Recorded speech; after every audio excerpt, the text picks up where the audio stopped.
welcome back to Real English. We're going to be sticking with the FCE exam today, and we're going to be looking at my favorite part of the exam. But before we get there, if you like what we do, guys, and you're serious about learning English, remember, subscribe so you can get our videos as they come out. There's videos, all sorts of things, speaking, writing, grammar, vocabulary, you name it. It's all here, all on this channel, so you can improve your English. Alright, so back to FCE Speaking Part 3. Alright, in this part of the exam, as I said, it's my favorite. So let's have a look at what's what. So, this is what you have to do. In this part of the test, you are asked to speak together. Remember, there are two of you in the exam, with your partner. And remember that key word here, together. Not by yourself. Together. You'll be asked to speak for 3 minutes or so about a question that the examiners give you, and then they'll give you a further question for another minute. Again, and all of this is pair work and working together. So I think the best thing is let's have a look at the kind of question that they're going to give you. Alright, like this. And it's going to look like this on the piece of paper as well. So the question's going to be right in the middle. Which of these activities should become an after-school club? And they give you 5 suggestions.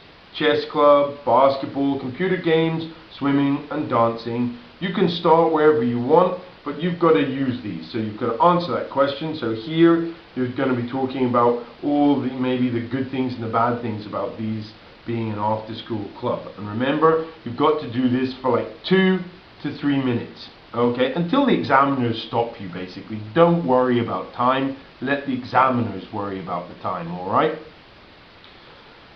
And after you do this, they'll ask you another little question. So which 2 of these would students enjoy the most? Or which one of these would students enjoy the most? And then you've got to work with your partner about, which one you would pick. Okay, and this goes on for about a minute until you reach a decision on which one you think is the best. So, tips. Now, there are lots of tips for this part because people make lots of silly mistakes. Read the question carefully, okay? First things first, like with all the other parts of the exam, you have to know exactly what you're meant to be talking about. You're under a little bit of stress and pressure because it's an English exam. Try to relax, listen carefully to that question and answer it. Now, as I mentioned earlier on, work together with your partner.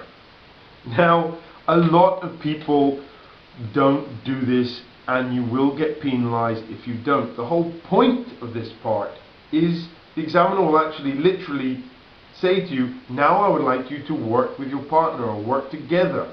Okay, so this is what you've got to do.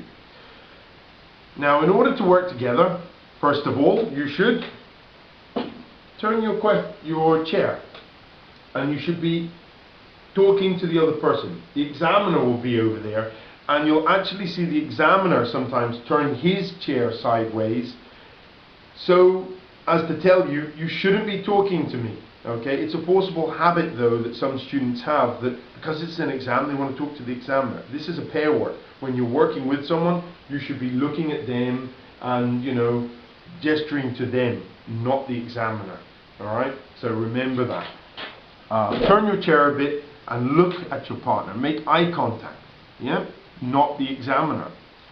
Respond to what they say. Now, this is another big problem that a lot of students have. They'll listen to their partner and their partner will say, okay, what do you agree? And they'll say yes, and then they'll go on to the next part.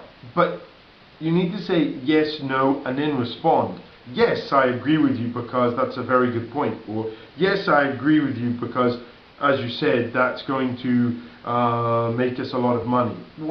Whatever, you have to respond to show that you are actually listening, because this is what you do when someone speaks to you. Usually you respond and you say more than yes, no, I agree. Yeah. Okay.